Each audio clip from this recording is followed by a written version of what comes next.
তৃণমূলের নবজোয়ার কর্মসূচিতে অভিষেক বন্দ্যোপাধ্যায় নেতৃত্ব দিলেও প্রথম থেকেই পাশে থেকেছেন তৃণমূল সুপ্রিমো মমতা বন্দ্যোপাধ্যায়। কখনো সভামঞ্চে ছুটে গিয়েছেন, কখনো অভিষেকের অনুপস্থিতিতে ভার্চুয়ালি সামলেছেন জনসভা। আজও মমতা অভিষেককে দেখা যাবে একই মঞ্চে।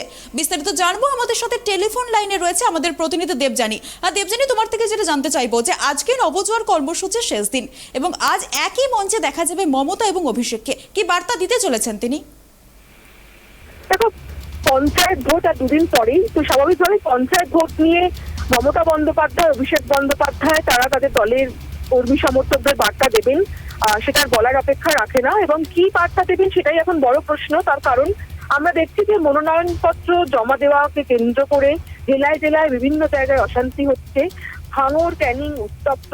যদিও মমতা বন্দ্যোপাধ্যায় গতকাল ডায়মন্ড হারবারে পা রেখে তিনি বলেছেন যে চোপড়া যে ঘটনা ঘটেছে তার জন্য তার দল কোনোভাবেই দায়ী নয়, এবং ভাঙড়েও প্রতিবাদ করেছে তার দল। এবং আমরা উত্তর থেকে দক্ষিণ বিভিন্ন জায়গাতেই দেখতে পাচ্ছি পঞ্চায়েত ভোটের দীর্ঘান্ত প্রকাশ হওয়ার পর থেকে কিন্তু বিভিন্ন জায়গায় বিক্ষিপ্ত অশান্তির ছবি আসছে, আর বিশেষ করে ভাঙড় এবং ক্যানিং তো উত্তপ্তই। আজকে এই দক্ষিণ চব্বিশ পরগনার কাকদ্বীপ থেকে মমতা বন্দ্যোপাধ্যায় তিনি কর্মীদের কি বার্তা দেন সেদিকে অবশ্যই রাজনৈতিক মহল নজর রাখছে।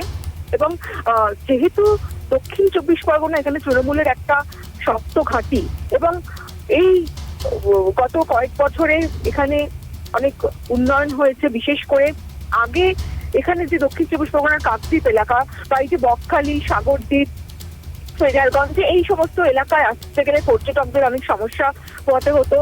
নামখানার হাতানিয়া, দোয়ানিয়া নদী পেরিয়ে আসতে হতো, কিন্তু এই সরকারের আমলে সেখানে ব্রিজ হয়েছে, প্রচুর পর্যটক আসছে। এটা মানে এই এলাকার পর্যটনকে অনেক বেশি, পর্যটন যে বাণিজ্য, সেই বাণিজ্যে অনেক বেশি মানে স্থানীয় যারা বাসিন্দারা রয়েছে তাদের অনেক লাভ হয়েছে, কিন্তু তাদের অনেক সমস্যাও রয়েছে। নদী ভাঙন, নদীর যে বাঁধগুলো রয়েছে সেই বাঁধ কংক্রিটের হয়নি, এখনো মাটির বাঁধ রয়েছে, তো স্থানীয় অনেক সমস্যা রয়েছে। তো এগুলো পঞ্চায়েত নির্বাচনের একটা বড় ইস্যু হতে পারে, এবং ফলে এই ইস্যুগুলোকে কিভাবে তৃণমূল কংগ্রেস মোকাবিলা করবে বা স্থানীয় মানুষদের কি ক্ষোভ রয়েছে সেগুলো দলীয় নেতৃত্ব নিশ্চয়ই, যারা স্থানীয় নেতৃত্ব রয়েছে তাদেরকে সেই বিষয়ে নিশ্চয়ই কিছু বার্তা দেবেন। এবং আজকে মমতা বন্দ্যোপাধ্যায়, অভিষেক বন্দ্যোপাধ্যায় এই পঞ্চায়েত নির্বাচনের আগে তাদেরকে একসঙ্গে একই মঞ্চে দেখা যাচ্ছে। আগামীকাল তুমি জানো যে কালীঘাটে একটি নির্বাচনী বৈঠক ডেকেছে, এবং সেই বৈঠকেও তৃণমূল কংগ্রেস নেতৃত্ব তারা তাদের যে সাংগঠনিক কিছু নির্দেশ দলীয় নেতৃত্বকে দেবে বলে আমরা জানতে পারছি। দেখো দেবযানী, আজ একই মঞ্চে দেখা যাবে অভিষেক বন্দ্যোপাধ্যায় এবং মমতা বন্দ্যোপাধ্যায়কে। তো এক প্রকার বলা যেতে পারে খুবই গুরুত্বপূর্ণ, দলীয় কর্মীদের কাছে এটা খুবই একটা গুরুত্বপূর্ণ জনসভা। তো এই মুহূর্তে শেষ মুহূর্তের প্রস্তুতিটা কিরকম ওই এলাকায়? দেখো, সভা কিছুক্ষণের মধ্যেই শুরু হবে। যারা স্থানীয় নেতৃত্ব আছে তারা প্রায় সকলেই এখানে এসে উপস্থিত হয়েছেন। এখানে যিনি মন্ত্রী আছেন, সুন্দরবন উন্নয়ন মন্ত্রী বঙ্কিম হাজরা থেকে শুরু করে, এবং যারা শীর্ষ নেতৃত্ব রয়েছে তারাও এসে, মানে স্থানীয় যারা জেলা শীর্ষ নেতৃত্ব রয়েছে তারাও এসে উপস্থিত হয়েছে। দেখো, অভিষেক বন্দ্যোপাধ্যায় তিনি 24শে মে কোচবিহার থেকে নবজোয়ার যাত্রা শুরু করেছিলেন। তার যে এই যাত্রার উদ্দেশ্য বা কর্মসূচির উদ্দেশ্য ছিল যে প্রগতিশীল একটা পঞ্চায়েত গঠন করা এবং শান্তিপূর্ণভাবে যাতে নির্বাচন হয় এবং গ্রাম বাংলার মানুষ যাতে নিজেদের প্রার্থী নিজেরাই বেছে নিতে পারে, সেই উদ্দেশ্য নিয়ে তিনি নবজোয়ার যাত্রা শুরু করেছিলেন। এবং সেই নবজোয়ার যাত্রা উত্তর থেকে দক্ষিণ পুরো তিনি গোটা গ্রাম বাংলা চষে ফেলেছেন। সেই নবজোয়ার যাত্রা শেষ হচ্ছে আজকে কাকদ্বীপে। এবং অভিষেক বন্দ্যোপাধ্যায়, রাজনৈতিক মহল যেটা মনে করছে, রাজনৈতিক মহলের একাংশ যেটা মনে করছে যে অভিষেক বন্দ্যোপাধ্যায়ের রাজনৈতিক কেরিয়ারে এই প্রথম তিনি এত বড় একটা কর্মসূচি নিয়েছেন, যেখানে তিনি গোটা বাংলাকে দেখার সুযোগ পেয়েছেন, প্রচুর প্রান্তিক মানুষের সঙ্গে কথা বলার সুযোগ পেয়েছেন, এবং এখান থেকে তার অনেক অভিজ্ঞতা হয়েছে। যে অভিজ্ঞতা তার আগামী দিনের রাজনৈতিক যে লড়াই, সেই লড়াই যে অনেকটাই প্রভাবিত করবে, তাকে অনেক কিছুই তার চলার পথে অনেক কিছুই তাকে সাহায্য করবে।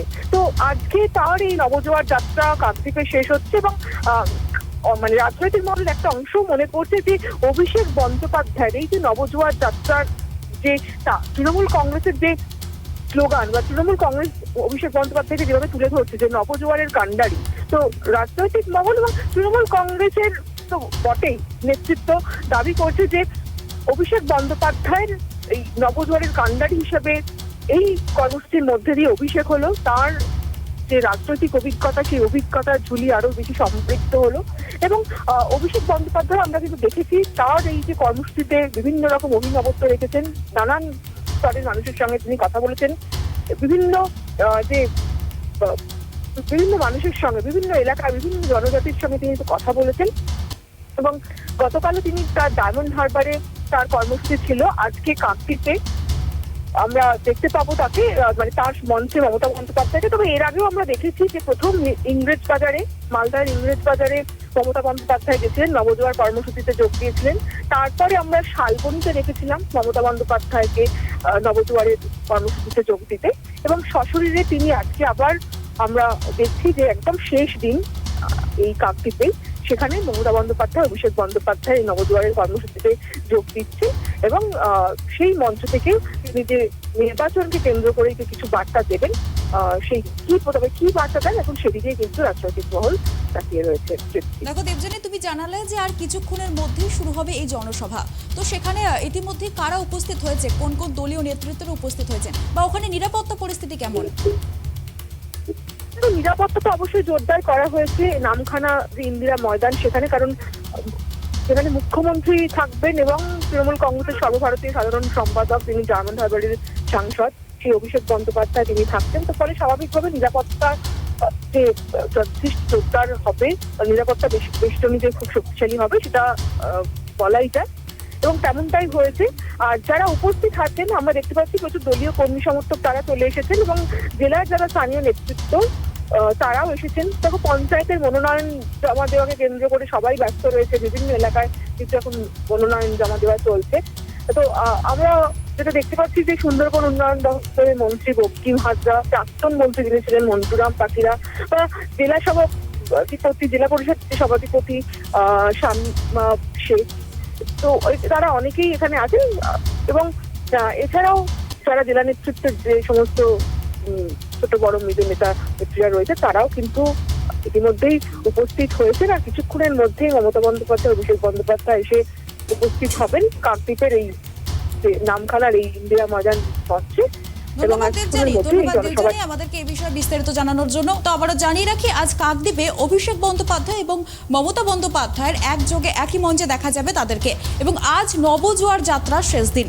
আজ একই সভামঞ্চে বক্তব্য রাখবেন অভিষেক বন্দ্যোপাধ্যায় এবং মমতা বন্দ্যোপাধ্যায়। কি বার্তা দিতে চলেছেন তারা পঞ্চায়েত নির্বাচনের আগে, সেই দিকেই তাকিয়ে রয়েছে রাজনৈতিক মহল।